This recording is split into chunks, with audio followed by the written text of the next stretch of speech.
Good evening. Corporate accounts में आज फिर शुरू करते हैं न्यू चैप्टर। हम लोग लास्ट इंटरनल रिकंस्ट्रक्शन किए थे, बस एक दो क्वेश्चन छोड़े बट मैक्सिमम कर ही लिए। तो अब हम लोग चैप्टर में आ जाते हैं new. That is issue and redemption of debenture. बस इस चैप्टर में से एक क्वेश्चन मिलेगा आपको, प्रोबेबली रिडम्पशन से ही देगा, बट कभी कभी इशू से भी दे देता है, तो फिर दोनों कंप्लीट करेंगे और इससे 10 मार्क्स आपको क्वेश्चन मिलेगा। और इसके बाद मोटा मोटी सारा ऑप्शन में से एक बचेगा, that is final account of company compulsory, जो 15 मार्क्स वो कर लेंगे।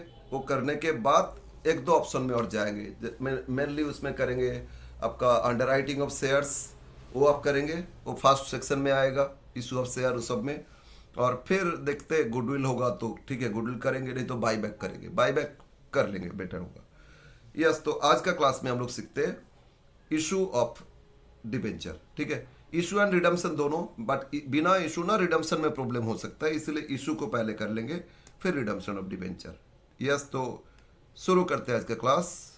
इसमें हम लोग सीखेंगे इशू ऑफ डिबेंचर। चैप्टर एक साथ लिखते हैं, इशू एंड रिडम्पशन, बट आज हम लोग सीखेंगे पूरा इशू। तो चैप्टर है इशू एंड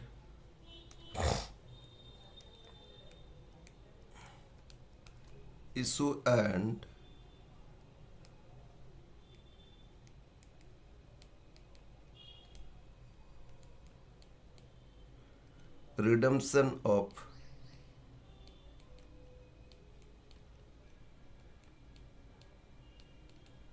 debentures।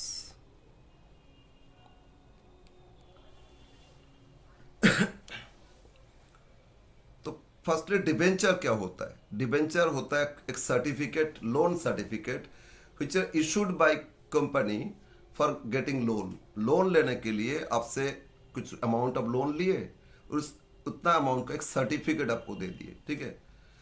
और वो सर्टिफिकेट उसको क्या बोलोगे? डिबेंचर्स। और डिबेंचर शेयर की तरह एक एक शेयर का एक प्राइस होता है, इसी तरह डिबेंचर का भी एक एक यूनिट का प्राइस होता है। लोन में जनरली यूनिट तो नहीं होता है, 10 लाख लोन लाना, 15 लाख बैंक में जाओगे, लेकिन डिबेंचर इशू जब करते हैं यूनिट के हिसाब से कंपनी बेचते, ठीक है। सो एक एक डिबेंचर जनरली कुछ फेस वैल्यू नहीं दे रहा था, 100 मानोगे। तो एक कंपनी 1 लाख डिबेंचर इशू कर रहे हैं, 100 इज मतलब 100 लाख, 1 करोड़ का लोन ले रहे हैं। अब इसमें बहुत सारे पब्लिक बाई कर सकते हैं। बैंक में जाओगे क्या, बैंक अकेले मान लो एक बैंक लोन ले लिया 20 करोड़, 50 करोड़, बस जितना लोन लेंगे उतना है। लेकिन इसमें अगर ह्यूज अमाउंट चाहिए, बैंक उतना नहीं दे रहे, तो पब्लिक से बहुत सारे इशू कर सकते हो, कोई भी पब्लिक अप्लाई कर सकते हैं, तो इंडिविजुअल नहीं, लॉट्स ऑफ पब्लिक्स में अप्लाई। तो सब कोई सबसे लोन लेना चाहते हैं, तो इस तरह सर्टिफिकेट इशू करते हैं, बॉन्ड, इसको बॉन्ड भी बोलते हैं।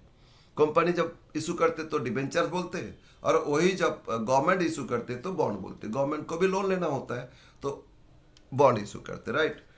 तो दिस इज ए डेप्ट इंस्ट्रूमेंट। डिबेंचर हो गया डेप्ट instrument issued by company for getting loan, ठीक है। पब्लिक को इशू करते फॉर लोन। तो point 1,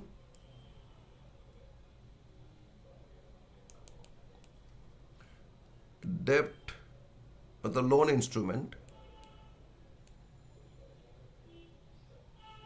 instruments issued by company for loan, ठीक है। अब ये डिवेंचर बहुत तरह का होता है, actually basis of security, basis of maturity and lots of convertibility, बहुत वैसे इसका क्लासिफिकेशन किया गया। बात उस ध्यान नहीं देते, उसको नहीं भी देखोगे चलेगा, बुक में पढ़ लोगे चलेगा। बट इसमें हम लोग सीखेंगे डिवेंचर इशू हो रहा है तो कितना टाइप का डिवेंचर इशू होता है, इशू प्राइस क्या हो सकता है, ठीक है। इसमें फेस वैल्यू आएगा, कुछ बोले ना, कुछ नहीं दे रहे तो 100 मानोगे, और शेयर में जैसे 10 मान लेते थे, इसमें 100 मानोगे। 10 भी नहीं, 1 2 5 वट एवर, कुछ भी हो सकता है। बट जनरली क्या होता है, शेयर में नहीं दे तो 10 मान लेते, बट डिबेंचर में क्या मानोगे? 100। और इशू प्राइस, जैसे शेयर में इशू होता था at par, at a premium, at a discount, इसी तरह इसमें भी 3 प्राइस हो सकता है, issue at par, issue at par, इसका मतलब issue at face value. Second हो गया आपका issue at a premium, premium issue face value से अब प्राइस, ठीक है ना, जैसे इशू ऑफ शेयर में किए थे, और issue at a discount.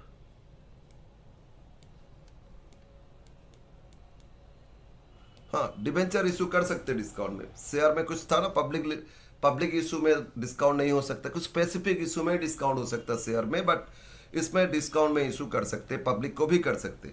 Okay, तो आइदर एट पार एट और एट ए प्रीमियम और at a discount, whatever the price they में issue, right, yes. But limit के बारे में कुछ नहीं है, इन्फॉर्मेशन कंपनी एक्ट कुछ नहीं बोल रहे, ठीक है, कितना डिस्काउंट कितना प्रीमियम ये नहीं बताया गया। अब अजय कितना टाइप का issue, types of issue, types of issues, एक तो हो गया कैश इशू, मतलब issue for consideration of cash, company को लोन चाहिए, कैश ही तो चाहिए ना, तो कैश लिए और सर्टिफिकेट दे दिया आपको, और इस पर इंटरेस्ट आपको पे करते जाएंगे। दूसरा हो गया for purchase of assets other than cash issue, purchase of assets भी हो सकता है, परचेज ऑफ बिजनेस भी हो सकता है, बट जनरली उसमें उतना नहीं देता है। एसेट्स खरीदे दे दिए, ठीक है, बिजनेस खरीदे तो सिर्फ डिवेंचर नहीं, शेयर्स कैश सब कुछ दे सकता है ना, बट इशू ऑफ बिजनेस भी हो सकता है, no problem. Third, issue as a collateral security, issue मतलब डिवेंचर इशू कर रहे हैं एज ए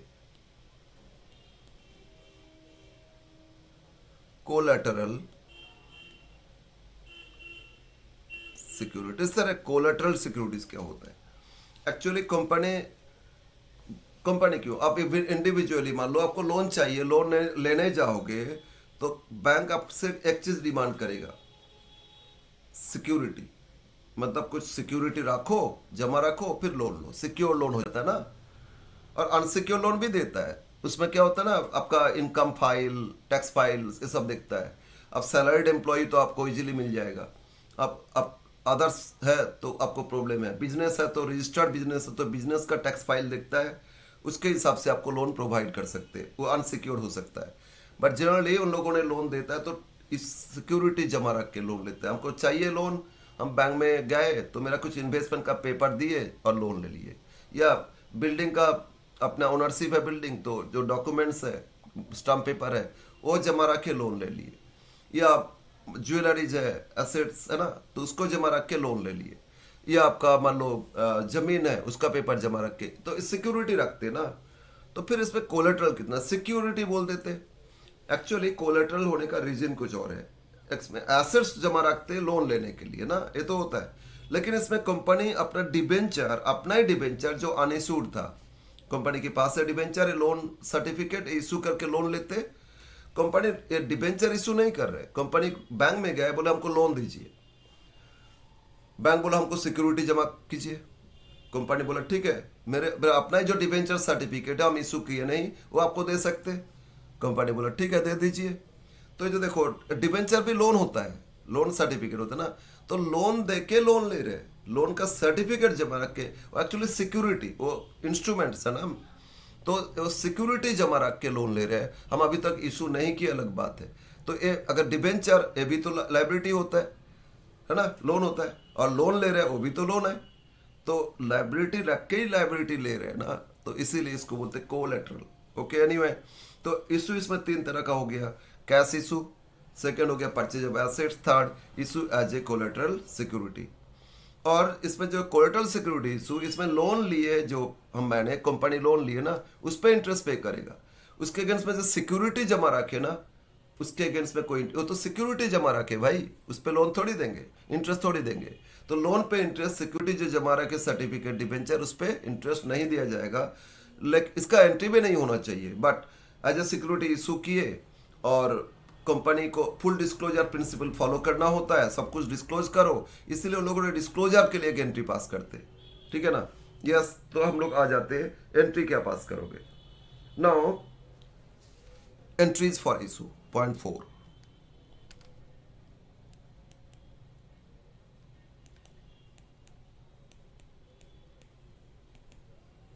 इशू के लिए क्या एंट्री पास करोगे? पहले कैश इशू है, फॉर कैश इशू। नाउ इसमें वन टाइम पेमेंट ले रहे कंपनी, और कंपनी जब इशू करते और उसमें कंपनी कभी कभी कभी नहीं, अब अभी तो कंपलसरी है कंपनी को इशू जो करना होगा डिबेंचर रिडीमेबल होना चाहिए, मतलब सर्टेन ईयर्स आफ्टर और रीपे होना जरूरी है।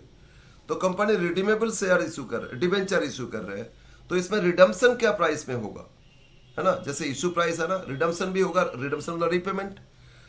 तो जब कंपनी रिडीम करेगा वो क्या प्राइस में रिडीम करेगा, उस पर वो भी डिपेंड करेगा इशू के टाइम, उसके लिए भी हम लोग कुछ प्रोविजन करेंगे, क्योंकि कंजर्वेटिव बोलते हैं फ्यूचर लॉस का प्रोविजन करो। तो वो उस टाइम जो लॉस होगा, अगर रिडम्पशन में लॉस हो रहा है ना, वो फ्यूचर लॉस के लिए इशू के टाइम ही प्रोविजन कर लेंगे, लॉस के लिए प्रोविजन। बट फ्यूचर प्रॉफिट के लिए कोई प्रोविजन नहीं होता है। तो if we redeem at if the debentures are redeemable after certain years, 5 years, 10 years, whatever, at a premium, तो प्रीमियम में रीपे करेंगे, एक्स्ट्रा पे करेंगे ना, जो प्रीमियम और रिडम्पशन वो लॉस है कंपनी का, वो फ्यूचर लॉस है, उसके लिए प्रोविजन इशू के टाइम कर लोगे। और अगर ये परपेचुअल है, कब रिडीम करेंगे कोई ठीक नहीं है, तो इस केस में रिडम्पशन क्या प्राइस में होगा वो देखना नहीं है, सिंपल इशू का एंट्री करोगे, ठीक है ना। तो एंट्री क्या पास करोगे, इशू में सिंपली एंट्री होता है bank debit to application, debenture application, फिर debenture application debit to debentures at par issue किए तो प्रीमियम, तो debenture application to debenture to securities premium, ये एंट्री करोगे जैसे शेयर में था। डिस्काउंट इशू किए तो debenture application debit, discount on issue of debenture debit to debentures account, इस तरह एंट्री पास किया जाता है, ठीक है। और उस एक साथ भी कर लोगे बैंक टू डिबेंचर्स, या bank debit discount debit to debentures, premium तो bank debit to debenture to securities premium. But हम बोल रहे ना अगर रिडम्पशन भी होगा क्या प्राइस में तो इस केस में उसके लिए प्रोविजन करेंगे। तो एंट्री लिखो for cash issue point A,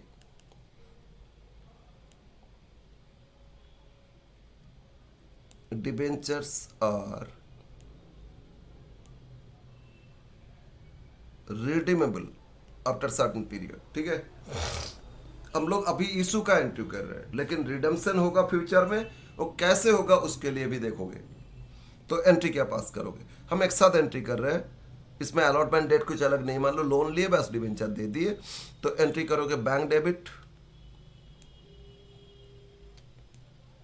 issue से कितना आया, नाउ डिस्काउंट इशू है, पहले इशू देख लेते हैं, discount on issue of debentures debit to, एक डेबिट और एक डेबिट का स्पेस छोड़ना, और एक डेबिट का स्पेस छोड़ना, ठीक है।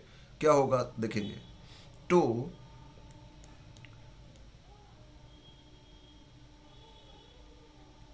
डिबेंचर्स अकाउंट, अगर प्रीमियम इशू किए तो टू सिक्योरिटीज प्रीमियम अकाउंट, जैसे शेयर में भी लिखते थे प्रीमियम, बस ये है, ये था इशू का एंट्री, ठीक है। क्या एंट्री करोगे, बैंक अकाउंट डेबिट, अगर एट पार इशू किए तो bank debit to debentures, percentage है डिबेंचर को क्या रेट से इंटरेस्ट देते हैं, डिबेंचर लोन है ना, इंटरेस्ट देना होगा, वो इंटरेस्ट रेट हो जाता है, इस प्रीफिक्स में लिखते हैं। तो से कंपनी 5,000 डिबेंचर इशू कर रहा है, ₹100 इज एट पार, तो बैंक डेबिट टू 12% डिबेंचर्स मान लो इंटरेस्ट रेट, तो bank debit to 12% debenture, 5,000 into 100, 5,00,000, 5,00,000 ये कर लोगे। अगर ₹100 debenture issued at a discount of 5%, तो 5,000 इंटू बोलो तो 100 पे 5%, 5 छोड़ो 95, तो बैंक डेबिट करोगे 100 इंटू 95, डिस्काउंट डेबिट करोगे 5,000 इंटू 95, डिस्काउंट करोगे 5,000 इंटू 5, और डिबेंचर करोगे 5,000 इंटू 100, ठीक है ना। और प्रीमियम इशू 10%, तो बैंक डेबिट करोगे प्रीमियम इंक्लूड करके 110, 5,000 into 110, to debenture 5,000 into 100, to securities premium 5,000 into 10, ये एंट्री करोगे, ये इशू का एंट्री हो गया। और अगर रिडम्पशन होगा फ्यूचर में एट ए प्रीमियम तो फ्यूचर लॉस है, रिडम्पशन अगर प्रीमियम में करेंगे तो एक्स्ट्रा पे करेंगे ना, आज आपसे लिए ₹100, और उसको प्रीमियम 10% ऐड करके आपको पे करेंगे, तो जब पे करेंगे 10 एक्स्ट्रा पे करेंगे ना, वो मेरे लिए लॉस है, फ्यूचर लॉस। उसके लिए प्रोविजन इशू में कर लोगे, उसके लिए एंट्री ऐड कर लोगे। इसमें कंपाउंड एंट्री हम लिख रहे हैं, loss on issue of debenture debit to premium on redemption.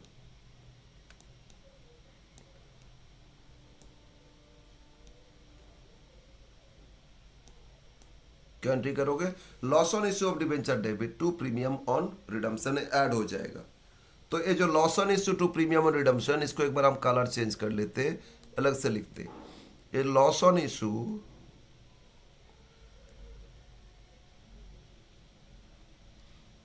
और प्रीमियम ऑन रिडम्पशन, मतलब a entry loss on issue to premium redemption, ये होता है सिर्फ, ये होता है आपका for redeemable at a premium.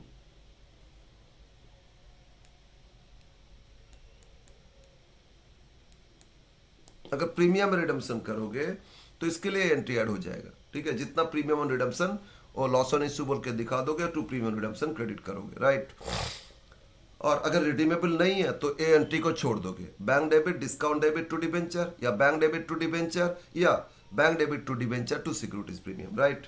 Yes, तो क्या अमाउंट डेबिट क्रेडिट करोगे, उसके लिए एक बार लिख देते। फिर बैंक में डेबिट करोगे नंबर ऑफ डिबेंचर्स, कितना इशू किए, इनटू इशू प्राइस, है ना। इसमें discount on debenture, number of debentures multiplied by discount on issue, issue में कितना डिस्काउंट, ठीक है। Loss on issue, number of debentures issued into premium on redemption, redemption में क्या प्रीमियम है, और डिबेंचर क्रेडिट करोगे number of debentures multiplied by face value, ठीक है। प्रीमियम क्रेडिट कर number of debentures multiply premium on issue, premium on issue, और premium redemption number of debentures into premium on redemption. ये future premium, future premium on redemption. Redemption के time क्या होगा, आज loan ले रहे हैं, आज थोड़ी रिपे करेंगे, 5 साल 10 साल जब रिपे करेंगे, अगर प्रीमियम में रिडम्पशन करेंगे तो प्रीमियम के लिए अभी से एंट्री। सर प्रीमियम उस टाइम क्या करेंगे, एक्चुअली इशू के टाइम बोला जाता है आपको प्रॉस्पेक्टस में कि आज इतना डिस्काउंट में इशू कर रहे, इतना में एट पार इशू कर रहे हैं, आपको रिपे करेंगे इतना प्रीमियम में, तो जो प्रीमियम बोल दिए ना उसी में ही तो रिपे करेगा, तो वो प्रीमियम इशू के टाइम ही उसके लिए प्रोविजन कर लोगे, राइट। इवन इवन एक चीज, अब ये दो एंट्री को अब फिर हम बोल रहे, ये दोनों डिस्काउंट ऑन इशू और लॉस ऑन इशू दोनों मार्ज करके एक साथ लिख सकते हो, loss on issue of debenture. Discount on issue अभी तो लॉस है ना, इवन ये दोनों को एक साथ ऐड करके, दोनों ऐड करके एक साथ लॉस ऑन इशू भी लिख दोगे, कोई रॉन्ग नहीं होगा, एक ही बात है। ये लॉस को हम लोग पूरा लाइफ में, डिबेंचर का जो लाइफ है ना, उस लाइफ में उसको पीएल में राइट ऑफ करते जाएंगे, अमोटाइज करते जाएंगे, राइट। अगर 5 ईयर्स तो 5 ईयर्स में पूरा लॉस को, डिस्काउंट ऑन इशू हो या loss on issue of debenture, वो 5 ईयर्स में राइट ऑफ कर देंगे, ठीक है। 1/5 तो 1/5 करके कर देंगे, कि 1/5 होगा क्या होगा आगे सीखेंगे, फिलहाल इशू के टाइम तो ए एंट्री कर लेना। बोलो समझ में आया। ये था फर्स्ट केस, इशू किए और रिडम्पशन भी करेंगे, वन टाइम में पेमेंट ले रहे हैं, इसको इंस्टॉलमेंट नहीं कैश, जैसे होता ना इशू ऑफ शेयर में एप्लीकेशन अलॉटमेंट कॉल, तो अगर इंस्टॉलमेंट होगा तो कैसे होगा, तो इंस्टॉलमेंट देने से एंट्रीज क्या करोगे वो लिख लेते।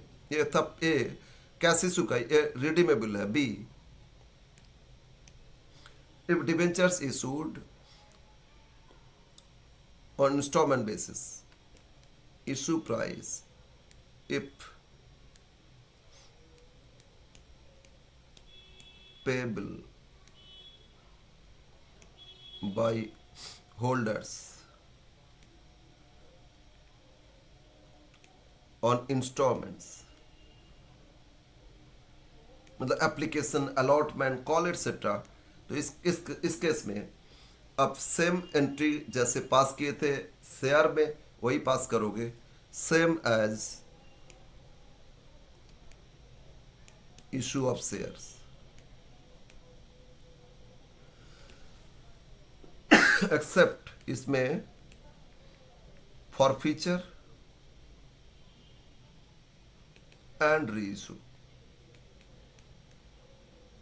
फॉरफिट ही नहीं है तो रीइशू का सवाल ही नहीं है। कंपनी इसमें फॉरफिट नहीं कर सकते डिवेंचर केस में, ठीक है। कि शेयर में तो फॉरफिट कर सकते, but in this case forfeiture नहीं होता, इसलिए फॉरफीचर एंट्री नहीं करना। एरियर है, रहने दो, बाद में कॉल करोगे, ठीक है। नहीं तो रिडम्पशन के टाइम वो पे करेगा तब रीपे कर देंगे। एनीवे तो इशू में फॉरफीचर छोड़ के बाकी जैसे किए थे, बोलो कैसे किए थे। एप्लीकेशन रिसीव करते थे बैंक टू एप्लीकेशन, इसमें डिबेंचर एप्लीकेशन लिखोगे। फिर एप्लीकेशन में से कुछ एक्स्ट्रा रिफंड कर दिए, प्रोराटा ये सब इतना नहीं देगा, तो एंट्री करोगे application to bank, debenture application to bank, और जो इशू किए थे उतना ट्रांसफर कर दोगे। शेयर में कैपिटल में करते थे ना, एप्लीकेशन टू शेयर कैपिटल, इसमें लिखोगे डिबेंचर एप्लीकेशन टू 10% डिबेंचर या 12% जो भी इंटरेस्ट रेट है, ये डिबेंचर लिख लोगे। डिबेंचर कैपिटल नहीं लिखोगे, शेयर में लिखते कैपिटल टू इतना परसेंट डिबेंचर्स, बस वो लिख लेना। फिर allotment due, debenture allotment to debentures, फिर उसके साथ डिस्काउंट है, डिबेंचर अलॉटमेंट डेबिट, डिस्काउंट और डिबेंचर डेबिट टू डिबेंचर्स, और फिर receive entry bank to debenture allotment. फिर कॉल का debenture first call, debenture final call to debentures, फिर bank to debenture first call, debenture final call.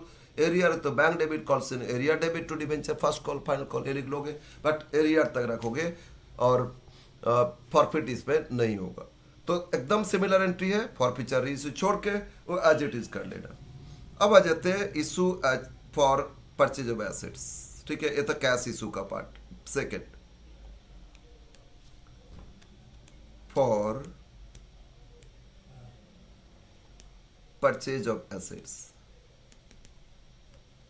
Assets खरीदने का entry क्या part करोगे, दो एंट्री। फॉर एसेट्स एक्वायर्ड,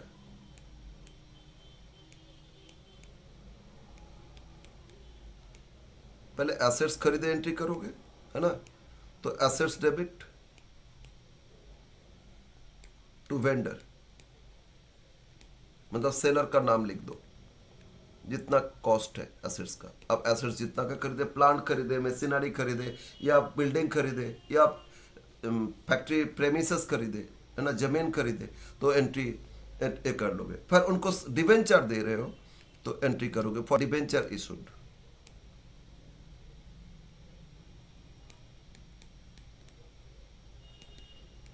तो एंट्री करोगे vendor debit, vendor account debit. अगर ये डिस्काउंट में इशू किए, डिस्काउंट और issue of debentures debit, debit to debentures account, to debentures account, and if you issue at a premium to securities premium account, ठीक है। Vendor debit, discount and issue of debenture debit to debentures to securities premium, right. Yes, ये था entries. Now vendor में amount payable, इसमें discount on issue, जितना debenture issue करो into discount पर debenture कर लोगे। इसमें करोगे फेस वैल्यू ऑफ डिबेंचर्स, कितना का फेस वैल्यू इशू किए, इसमें प्रीमियम ऑन इशू, ठीक है। बस ये था entries for purchase of assets, right. Now third, for collateral security. Third, issue as a collateral security, issue as a collateral securities, ठीक है। तो क्या एंट्री करोगे अगर इशू कर रहे हो एज ए कोलेटरल सिक्योरिटी। क्या बोले थे, एक्चुअली लोन लेते कंपनी और उसके अगेंस्ट में एज ए सिक्योरिटी जमा रखते डिबेंचर, ठीक है ना। तो लोन लेने का एंट्री में करना होगा for loan taken, for loan taken. तो एंट्री करोगे bank account debit to bank loan account, ठीक है। जितना का लोन लिए, 50 लाख, 1 करोड़, 10 करोड़, 100 करोड़, वट एवर, जितना लोन लिए बैंक से, कंपनी है तो लोन यूज ले सकता है, कंपनी का कैपिटल स्ट्रक्चर बड़ा होता है। लोन भी ले सकते हैं। खैर, bank account debit to bank loan. अब सेकंड, इस लोन के अगेंस्ट में सिक्योरिटी कुछ रखे। अगर मैंने बिल्डिंग का पेपर जमा रखते, कोई एंट्री नहीं करते, ठीक है, हाँ, जस्ट बैलेंस शीट में डिस्क्लोज करते हैं bank loan secured by building, ठीक है, या कुछ फिक्स एसेट्स रख के, ज्वेलरी एटसेट्रा, कुछ भी एसेट्स रख के जमा रख लोन लेते, तो उसमें भी कोई एंट्री नहीं पास होता। सर क्यों नहीं? अरे एसेट्स का बिल्डिंग का पेपर रखे मतलब बिल्डिंग थोड़ी बेच दी है, बिल्डिंग तो मेरा है, ओनरशिप तो मेरा है, सिर्फ मेरा डॉक्यूमेंट बैंक के पास जमा रखे, जब लोन रिपे हो जाएगा वो डॉक्यूमेंट्स वापस ले लेंगे, बिल्डिंग मेरा थोड़ी गया है, तो उसका एंट्री नहीं होना चाहिए। सिर्फ बैलेंस शीट में डिस्क्लोज कर दोगे लोन में कि ये सिक्योर्ड बाई एसेट्स, ठीक है, और कुछ नहीं, लोन लेने का एंट्री पास। तो यहाँ भी तो यही होना चाहिए, लेकिन वही बोला ना, फुल डिस्क्लोजर है तो इसके लिए एंट्री एक पास करोगे। डिबेंचर इश्यू कर रहे हैं, लाइबिलिटी से डिबेंचर सर्टिफिकेट दे रहे हैं ना, बिल्डिंग का पेपर दिए तो बिल्डिंग तो मेरा काम में ही आ रहा है, ऐसा थोड़ी है कि बिल्डिंग उन्होंने बेच दी है बस उसके बाद बिल्डिंग यूज नहीं कर पाएंगे। लेकिन सिक्योरिटी जो जमा रखे वो किसी और को इशू नहीं कर पाएंगे, तो बेटर होगा ना, उसको हम डिस्क्लोज करेंगे। जस्ट फुल डिस्क्लोजर के लिए क्या एंट्री डिस्क्लोज करोगे? For debenture issued as a security.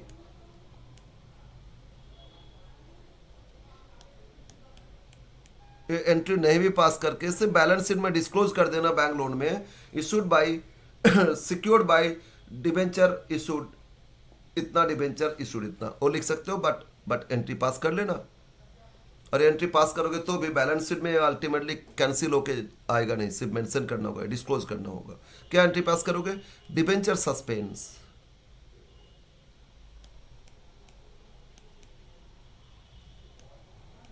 Debit to, जो भी सर्टिफिकेट दिए उसका फेस वैल्यू कितना था वो लिख देना, ठीक है, बस ए एंट्री पास करोगे। और बैलेंस शीट में क्या डिस्क्लोज करोगे? ए लोन सिक्योर्ड में डिस्क्लोज कर लोगे, लोन दिखा दोगे secure loan, non current liability, secure loan में दिखा दोगे इतना बैंक लोन, और उसके नीचे लिख लेना debenture less suspense secured for loan taken बोल के, डिबेंचर और लेस सस्पेंस तो जीरो हो गया ना, बस कुछ आएगा नहीं, सिर्फ डिस्क्लोज करना होता है आपको और कुछ नहीं।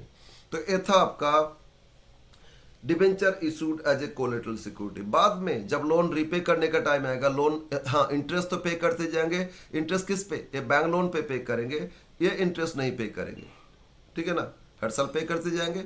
जब लोन रीपे होगा बैंक लोन टू बैंक हो जाएगा, और डिबेंचर जो सिक्योरिटी जमा रखे तो वापस आ जाएगा, तो debenture debit to suspense, close कर देंगे सब कुछ।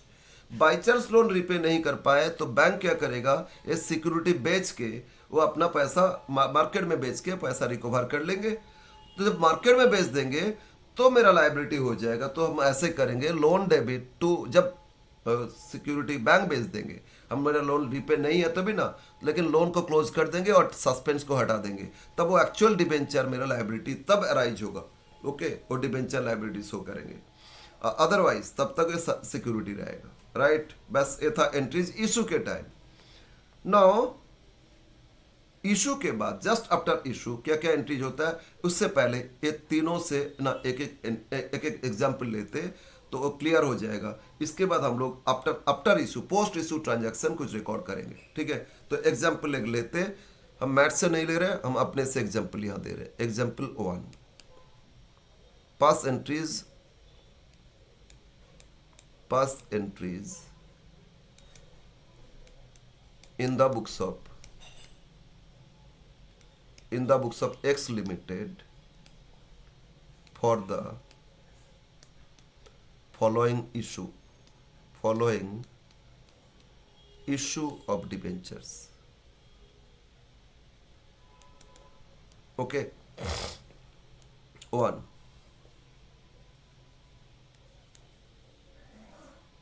कंपनी इशूड, हम डेट वाइज नहीं कर रहे हैं इसमें, company issued 5,000 10% debentures ₹100 each at a discount of 5%, redeemable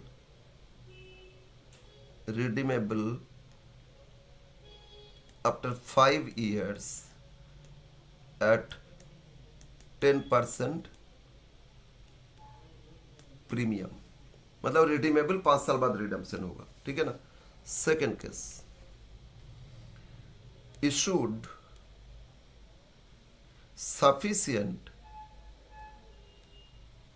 sufficient 12% debentures, ₹50 each, face value इसमें 50 at 20% premium, 12% debentures, 50 at 20% premium for purchase of building rupees 30 lakh, ठीक है, फ्रॉम मिस्टर वाई। ओके, ये second purchase था। Third, मतलब ये हो गया आपका कैश इशू, इंस्टॉलमेंट नहीं दिए, बस यही है कैश इशू। सेकेंड सेकेंड इसमें आपका एसेट्स परचेज किए। और third, loan taken by company ₹40 lakh and issued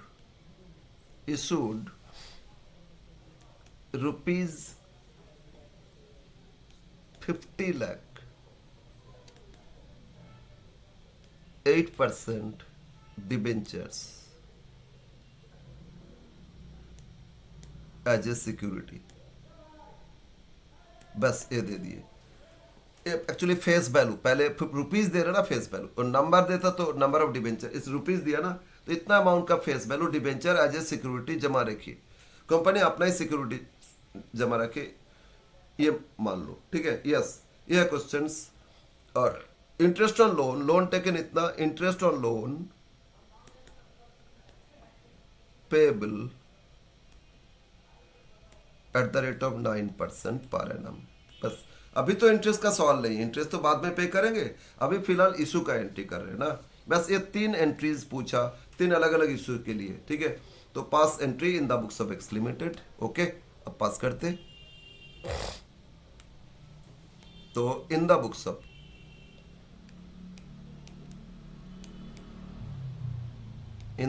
of X limited journal entries.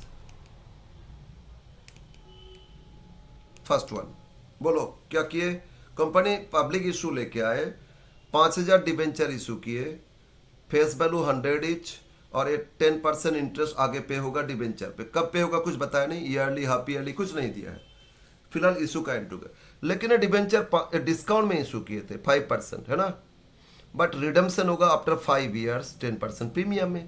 तो प्रीमियम में रिडम्पशन तो फ्यूचर लॉस, उसके लिए प्रोविजन करोगे। एट प्रेजेंट डिस्काउंट 5 वो लॉस है, दोनों लॉस एक साथ बुक कर सकते हो, ठीक है ना। तो एंट्री क्या पास करोगे, बोलो। ये फर्स्ट केस आ गया ना, ये एंट्री लिखे था ना, bank debit, discount on issue of debenture debit जो 5% डिस्काउंट है, और प्रीमियम ऑन रिडम्पशन के लॉस ऑन इशू डेबिट करोगे। हम दोनों को ना, ये दोनों को एक साथ लॉस ऑन इशू भी लिख सकते हैं, मतलब डिस्काउंट ऑन इशू और प्रीमियम रिडम्पशन दोनों एक साथ हम लोग क्या बोल सकते हैं, लॉस ऑन इशू भी लिख सकते हैं, राइट। तो इसमें यही एंट्री कर लेंगे। तो फर्स्ट बोलो क्या लिखोगे, bank debit,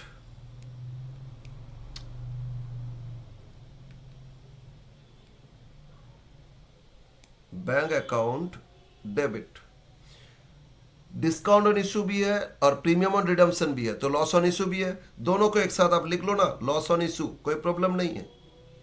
loss on issue of debentures debit, ठीक है। 2, ये था आपका कितना परसेंट डिबेंचर, 10%, टू 10% डिबेंचर्स,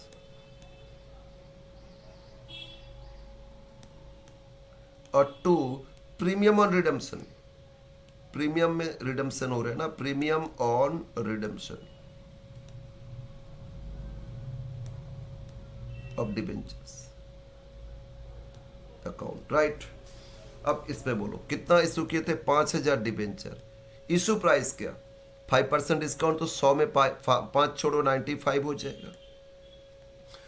और लॉस ऑन इशू कितना 5,000 इंटू, इसमें दोनों चीज ले रहे लॉस, डिस्काउंट था 5 रुपये इशू में और प्रीमियम 10%, 10 रुपीज फ्यूचर रिडम्शन में प्रीमियम, तो 15 रुपया अभी का डिस्काउंट हो गया 5 और फ्यूचर में रीपे करेंगे 10 रुपये एक्स्ट्रा 10, तो 15 रुपया पर डिबेंचर लॉस हो रहे हैं ना। दोनों को एक साथ लॉस भी लिख सकते हो, नहीं तो अब अलग से लिखोगे discount on issue of debenture 5,000 into 5, loss on issue of debenture 5,000 into 10, कोई प्रॉब्लम नहीं है। दोनों लॉस या डिस्काउंट को बाद में राइट ऑफ करना होता है, ठीक है ना, पूरा लाइफ में। तो और क्रेडिट करोगे 5,000 इंटू 100 और ये 5,000 इंटू प्रीमियम रिडम्शन कितना था 10, बस ये करना। 5,000 इंटू 100 ये 5 लाख, 5,000 इंटू 10 50,000, 5,000 इंटू 15 15,000, सॉरी 75,000 है ना। 15 कैसे, 15 इंटू 5,000 75,000 और 5,000 इंटू 95 तो होता है 4,75,000, ठीक है।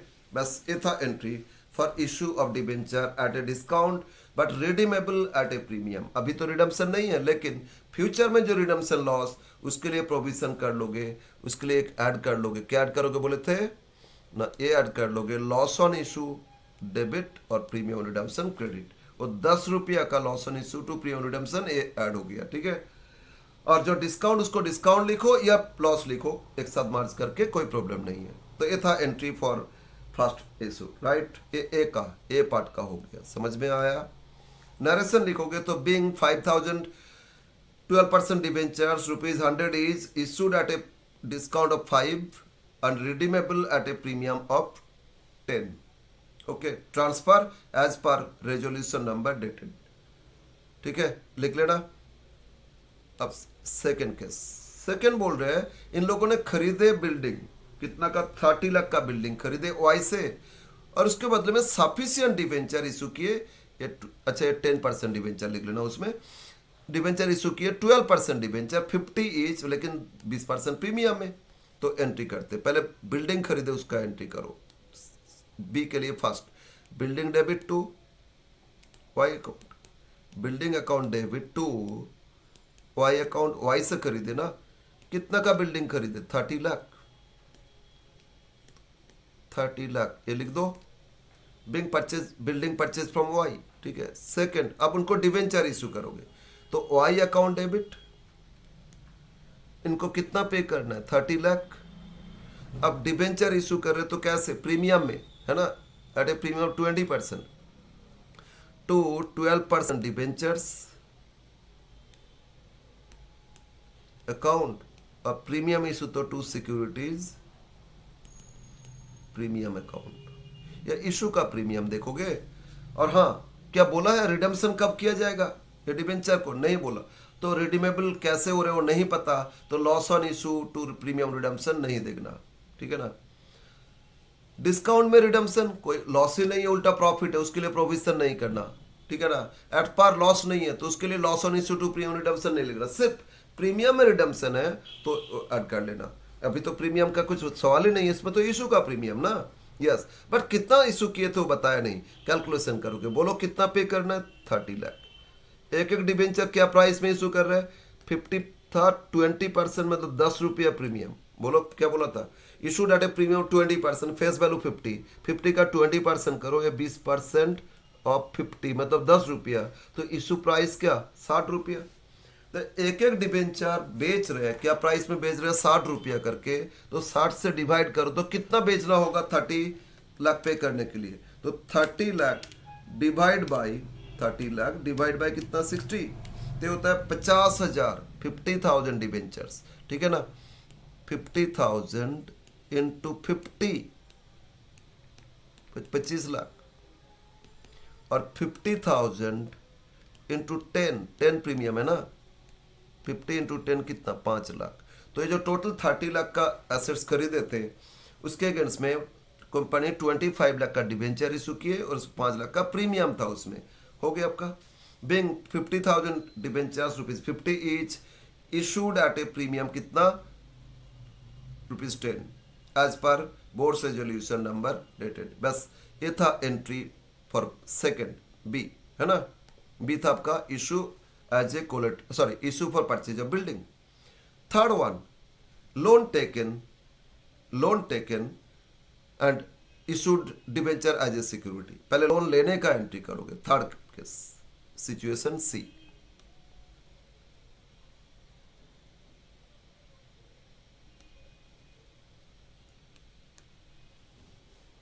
इसमें फर्स्ट लोन टेकन तो bank account debit to bank loan, being loan taken secured by debentures. being loan taken लिखो ना, थर्ड कितना का लोन लिए थे 40 lakh,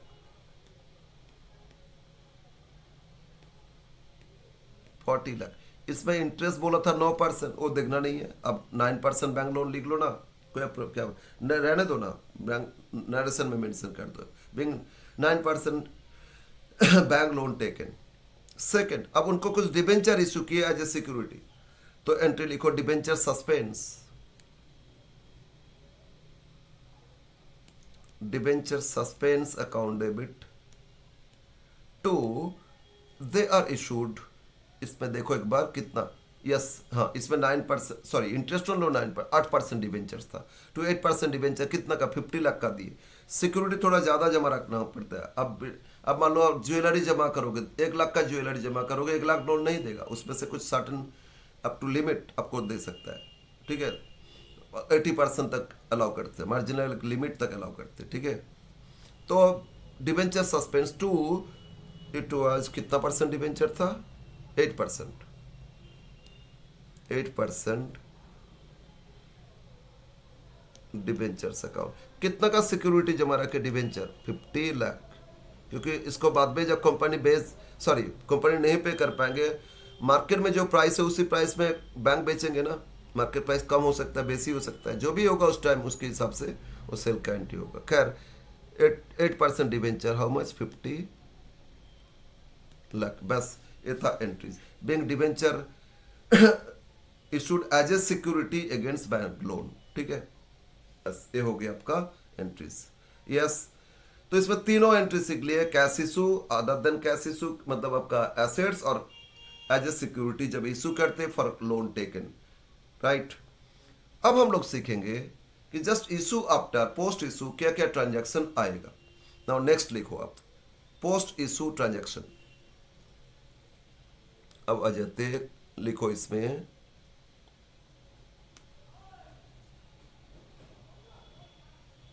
post issue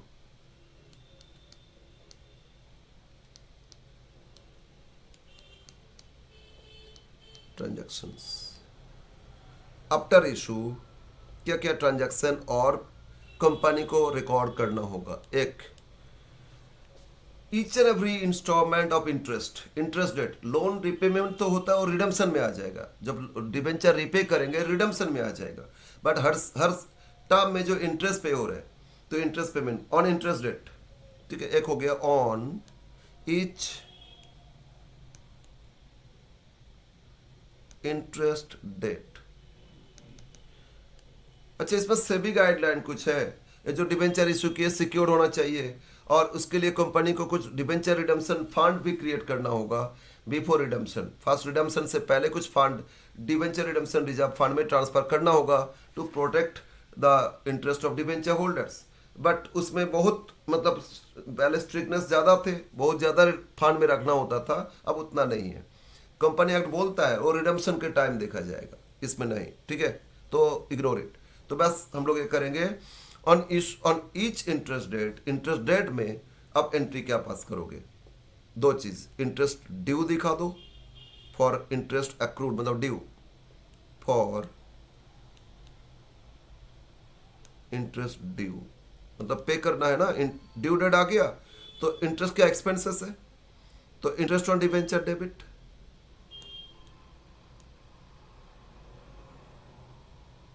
interest on debenture account debit to debenture holders को देंगे ना सारा होल्डर्स को, तो इंटरेस्ट कैलकुलेशन कर लो और लिख दो इसमें।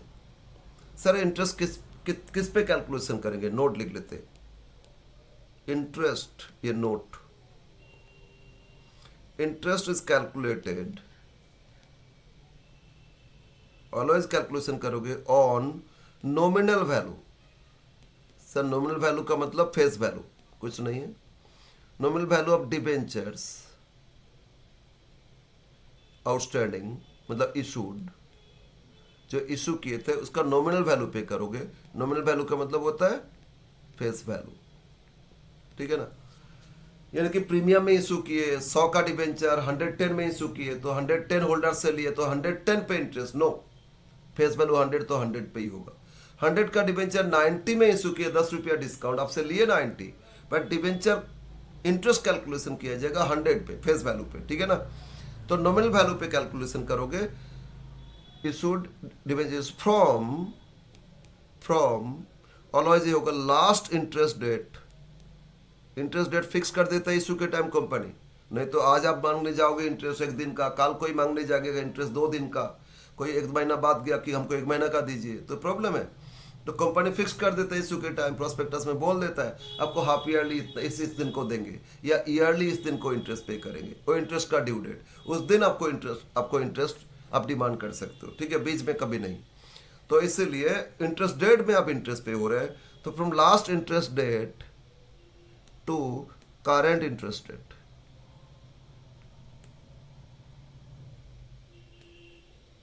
ऑलवेज इस तरह कैलकुलेशन करोगे। फेस वैल्यू ऑफ डिबेंचर्स कितना देख लो, कंपनी के पास है ना, डिबेंचर कितना इशू किए थे, फेस वैल्यू, उस पर last interest to current, half yearly तो हाफ ईयर का इंटरेस्ट, ईयरली तो 1 साल का इंटरेस्ट, ऐसे करते जाओगे।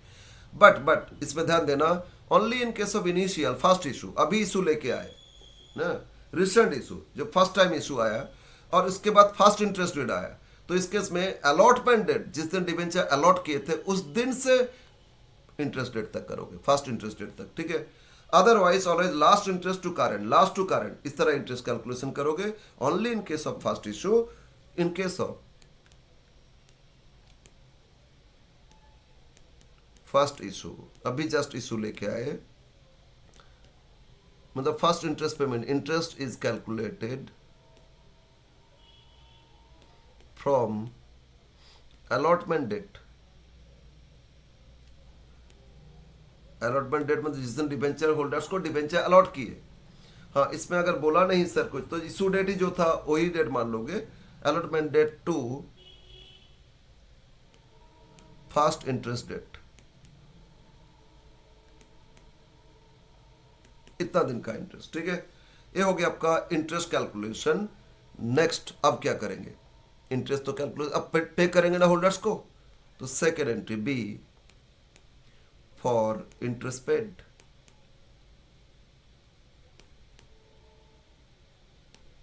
To holders. अब होल्डर्स को पे करें इंटरेस्ट, बट यहां प्रॉब्लम क्या है, प्रॉब्लम कुछ नहीं, जो होल्डर्स क्रेडिट के उतना ही तो पे कर देंगे। समटाइम्स नहीं, एक सर्टेन अमाउंट से ज्यादा इंटरेस्ट कोई होल्डर्स को मिल रहा है तो कंपनी को इंस्ट्रक्शन दे दिए tax authority, income tax department, कि इनको जब इंटरेस्ट पे करोगे तो टीडीएस काट के पे करोगे, तो कंपनी आपको होल्डर्स को टीडीएस काट के पे करेगा, तो उस केस में टीडीएस का एंट्री भी आएगा, नेट पे करेंगे, बाकी टीडीएस में ट्रांसफर करेंगे, ठीक है ना। और अगर इंस्ट्रक्शन नहीं है टीडीएस का तो टीडीएस नहीं काटना, पूरा पे कर देंगे। क्वेश्चन में अगर बोल रहे हैं टीडीएस तभी करोगे, अगर नहीं बोल रहे नहीं करोगे, क्योंकि हम लोग टैक्स नहीं सीख रहे, हम लोग अकाउंट्स कर रहे हैं। अकाउंट्स में जस्ट एंट्री कर लोगे, टीडीएस का रूल क्या है नहीं है वो सब सीखना नहीं है आपको। क्वेश्चन में देगा टीडीएस तभी टीडीएस काट के नेट पे करोगे, नहीं दिया पूरा पे कर दोगे, ठीक है। तो एंट्री कर लोगे interest holders debit, debenture holders debit, holders account debit, total interest जो था, ये जो कैलकुलेशन किए थे ना क्रेडिट, वो डेबिट कर लेना इसमें। टू, एक पोर्शन पे किए टू बैंक और टू टीडीएस, अगर टैक्स काट लिए तो ये भी लिख लेना, ठीक है ना। ये नेट, ये टैक्स डिडक्टेड एट सोर्स, ठीक है। जैसे 5 लाख का इंटरेस्ट आया 50 लाख था, 10% ईयरली पे करते हैं मान लो, तो 5 लाख इंटरेस्ट हो गया। अब जब पे करोगे, कंपनी एक्ट बोल रहे हैं, इसमें टैक्स अथॉरिटी बोला इन पे 10% टीडीएस काट के दे दो, तो 5 लाख का 10% कितना होता है, 50,000 टीडीएस में आ जाएगा, और बैंक में लिख देंगे कितना, 4,50,000, राइट। और अगर टीडीएस नहीं दिया तो होल्डर्स टू बैंक पूरा 5 लाख कर लोगे। तो इस केस में ना, अगर टीडीएस नहीं दिया, एक सिंगल एंट्री कर लेना, interest on debenture to holders, holders to bank, तो होल्डर्स क्रेडिट डेबिट कैंसिल, ये कैंसिल हो जाएगा, तो ultimate interest on debenture to bank कर लेना जितना आया, ठीक है ना। बट टीडीएस है तो बेटर होगा अलग से दिखाओ, होल्डर्स फिर holders to bank to TDS, right, yes. But TDS काट लिए मतलब क्या कंपनी का इनकम हो गया, ना ना ना, वो भी इनकम नहीं है, और टीडीएस भी तो पे करना होगा। हाँ, उनका पेमेंट डेट ड्यू डेट आएगा तभी पे करेंगे। Third, for TDS paid, company या टीडीएस को भी पे, कंपनी को पे ही करना है पूरा इंटरेस्ट। एक पोर्शन होल्डर्स को दे रहे, एक पोर्शन गवर्नमेंट को दे दिए, टैक्स अथॉरिटी को, और गवर्नमेंट अगर नहीं बोलता तो पूरा होल्डर्स को दे देते। पेमेंट तो पूरा करना है ना, फॉर टीडीएस पेड। तो टीडीएस क्रेडिट था, टीडीएस डेबिट कर लो to bank, okay. Actually on the behalf of holders a TDS company क्या किए, टैक्स अथॉरिटी को पे कर दिए। अब जब ये जो इंडिविजुअल होल्डर्स, डिवेंचर होल्डर्स, वो अपना इनकम जब टैक्स पे करेंगे, उसमें से वो टीडीएस माइनस करके बाकी टैक्स लायबिलिटी पे करेंगे। इंडिविजुअल का इनकम में होता है ना, टैक्स लायबिलिटी फाइन करते, टीडीएस माइनस करके बाकी टैक्स पे कर देते। वो तो जो डिवेंचर होल्डर्स, उनका वो काम है। हम लोग अकाउंट्स बुक्स कंपनी का बुक्स में कर रहे हैं, बस ये हो गया एंट्रीज, राइट। तो एंट्री पोस्ट ट्रांजैक्शन एक एंट्री हो गया। Second, each and every interest date एक करोगे, एक हो गया। दो, और क्या होगा, अब eight the end of accounting year, second and of each accounting year, हम एक बार इंक चेंज कर लेते हैं।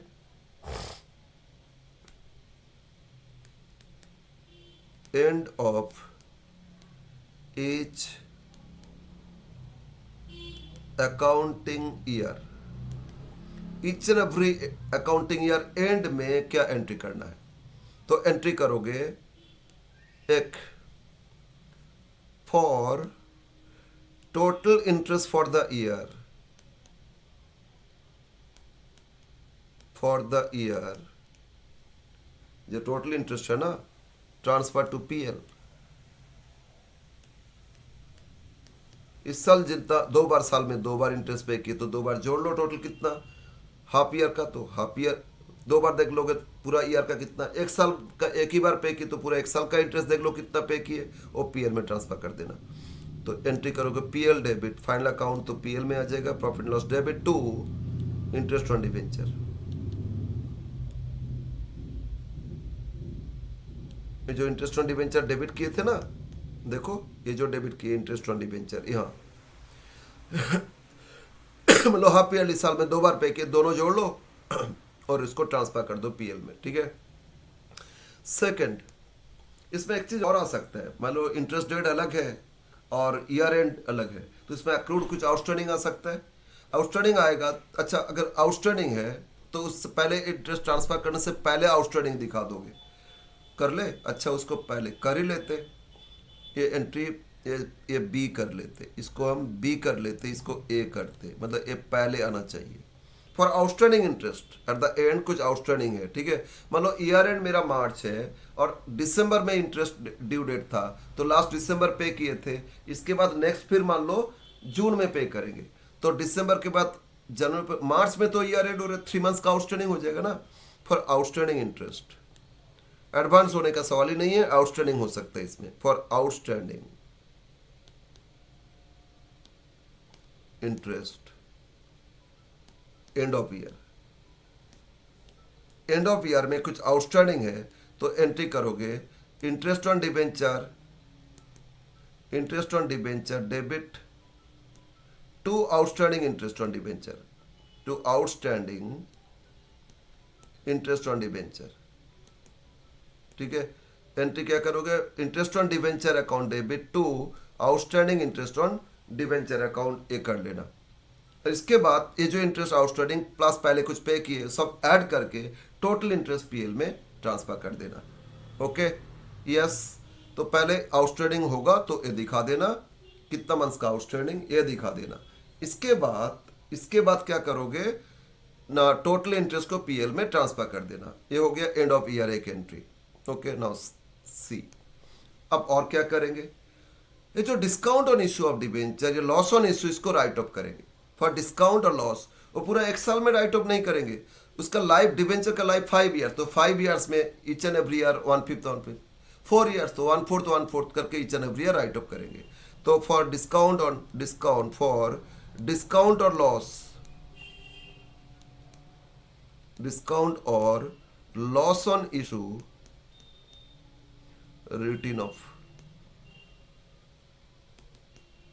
इसको अमोर्टाइजेशन भी बोल सकते हो, अमोर्टाइजेशन ऑफ डिस्काउंट और loss on issue written off. ठीक है, तो उसको राइट ऑफ करोगे तो एंट्री करोगे पीएल डेबिट, लॉस है, प्रॉफिट एंड लॉस तो डेबिट करोगे, to discount on issue of debenture.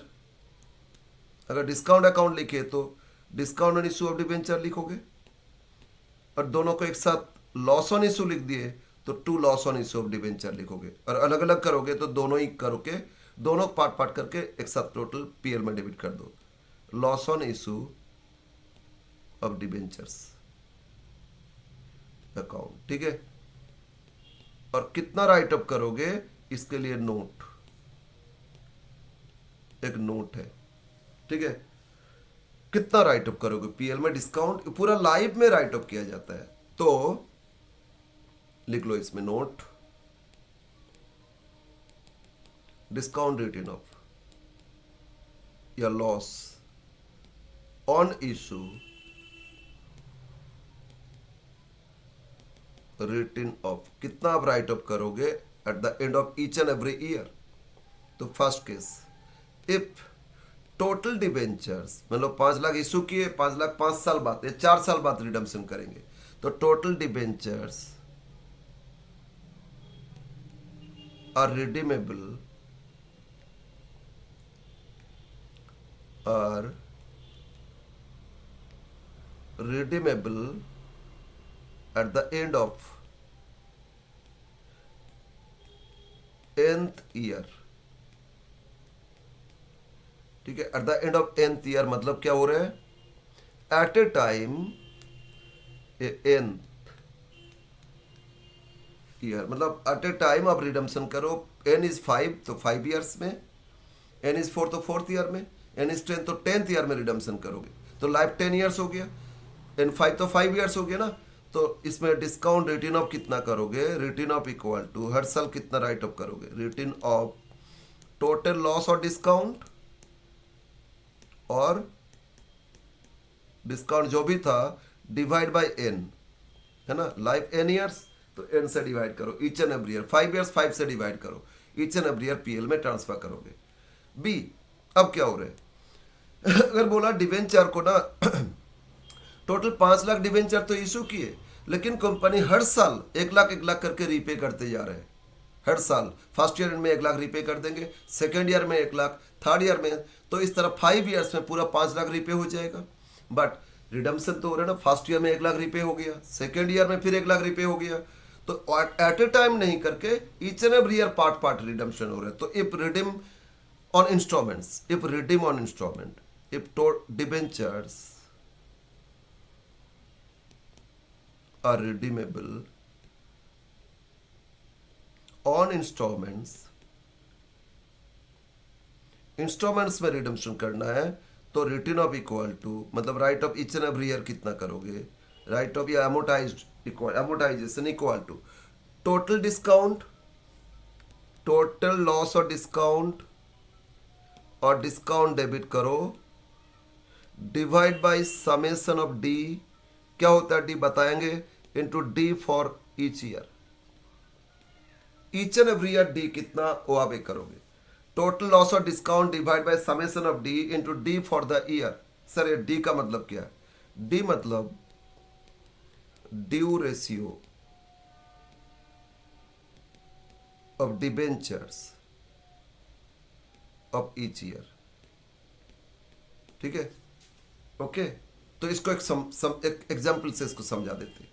एक एग्जाम्पल से समझाएंगे तो आप क्लियर हो जाएगा आपका। डी क्या होता है, फिर डी क्या इंटू कर समेसन, मतलब तो सिग्मा जोड़ लोगे ना सारा डी को, ड्यू रेशियो सारा डी को जोड़ लेना।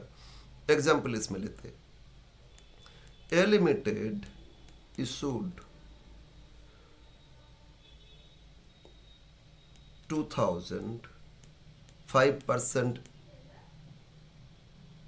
debentures ₹100 at 10% discount।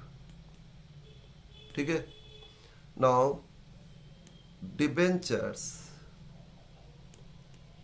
are redeemable in 4 equal installments from the end of first year। तो क्या है, 2000 इंटू 100, 2 लाख का डिवेंचर इशू किए, 2 लाख के 10% मतलब 20,000 का डिस्काउंट था, है ना, एक 80 लेके 2 लाख का डिवेंचर इशू किए। अब ये जो 2 लाख का डिवेंचर इशू किए इसको 4 इक्वल इंस्टॉलमेंट, 2 लाख बाई 4 करो तो 50,000, हर साल फर्स्ट ईयर एंड से ही 50,000 रिपे कर दिए, सेकेंड ईयर एंड में फिर 50 रिपे कर दिए, थर्ड ईयर में फिर 50, फोर्थ ईयर में फिर 50, तो 4 साल में पूरा 2 लाख का डिवेंचर रिडेम्पशन हो गया। तो इसको इंस्टॉलमेंट में रिपे कर रहे हैं। तो फाइंड करोगे discount return of on each and every year. ठीक है, find discount return of each and every year कितना राइट ऑफ करोगे। ठीक है ना, तो हम एक टेबल करते, एक तो ईयर, ठीक है, सेकेंड में ड्यू ऑफ डिबेंचर, कितना का डिबेंचर आउटस्टैंडिंग है हर साल देखेंगे, और ड्यू रेशियो को डी मान लिए ना, और इससे रेशियो पता करेंगे, और कितना डिस्काउंट राइट ऑफ हो रहा है, discount return of each year कितना वो देख लेंगे। तो देखो बोलो 4 साल में रिपे होगा या नहीं, 4 इंस्टॉलमेंट, तो फर्स्ट ईयर एंड से 4 साल, तो इसमें 1 2 3 4 लिख लेते। अब ये देखोगे पूरा थ्रू आउट द ईयर कितना डिबेंचर था कंपनी का आउटस्टैंडिंग, बोलो 2000 इंटू 100, अमाउंट वाइज करो, नंबर ऑफ डिबेंचर से करो, एक ही बात है, रेशियो करेंगे तो कोई प्रॉब्लम नहीं। तो 2000 इंटू 100 बोलो 2 लाख का डिबेंचर था, इशू किए थे, through out the first year 2 lakh था, फर्स्ट ईयर एंड में 50 रिपे हो गए, 4 इंस्टॉलमेंट में 50-50 करके रिपे किया ना, तो first year through out the year कितना था, 2 लाख, तो यहाँ 2 लाख, यानी कि फर्स्ट ईयर में एंड में 50 रिपे हो गया तो 150, no, throughout the first year कितना था, 2 लाख था। अब फर्स्ट ईयर एंड में बोलो 1/4, 4 इक्वल ना, 50 रिपे कर दिए, 2 लाख बाई 4 करो 50, तो second year through out the year first year में 50 रिपे हो गया, तो ये आ गया 150, है ना, ड्यू कितना रह गया 150, फिर सेकेंड ईयर में 50 रिपे हो गया तो बैलेंस ड्यू हो गया 1 लाख थर्ड ईयर में, और थर्ड ईयर में फिर 50 रिपे हो गया तो बैलेंस आ गया 50, और फोर्थ ईयर में फिर 50 रिपे तो जीरो इसलिए नहीं लिखना है।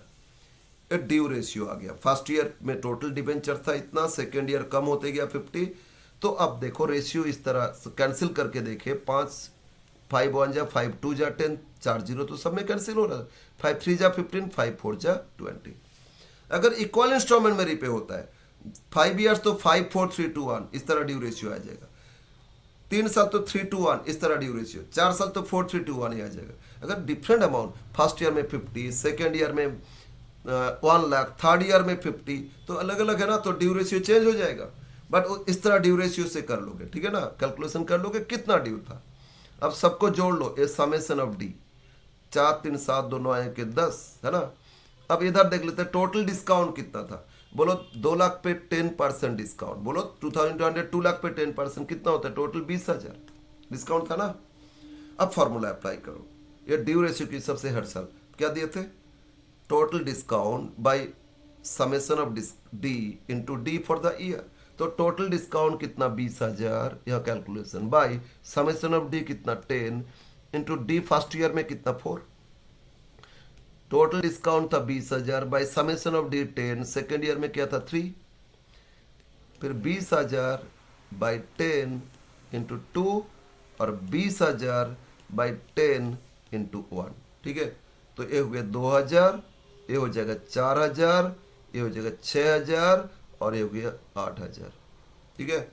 बस 8 6 4 2 इस तरह फर्स्ट ईयर में 8,000 राइट ऑफ करोगे पीएल में, second year 6,000, third year 4,000, fourth year 2,000, इस तरह राइट ऑफ करोगे। ये नहीं कि इस 4 साल है तो टोटल डिस्काउंट 20/4 5,000 हर साल करे, नहीं नहीं नहीं, ऐसे नहीं, ठीक है ना। तो इस तरह ड्यू रेशियो के हिसाब से आप राइट ऑफ करते जाओगे।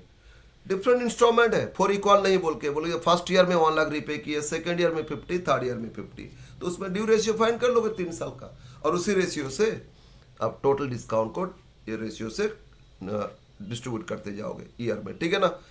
इसके बाद अकाउंट आपसे पूछ सकता है, अकाउंट करोगे, बट ये क्वेश्चन में एक कैलकुलेशन आपको करना होता है, ठीक है ना। समझ में आया? तो ये था issue of debenture related questions. हम लोग अब सीखेंगे नेक्स्ट डे इशू से 1-2 क्वेश्चन और करेंगे, और इसके बाद कुछ क्वेश्चन करके हम लोग रिडम्पशन का एंट्री स्टार्ट कर देंगे नेक्स्ट क्लास में ही, ठीक है। तो आज का क्लास इतना, फिर नेक्स्ट डे हम लोग सीखेंगे अकाउंट्स से भी और टैक्स से भी, राइट? ओके।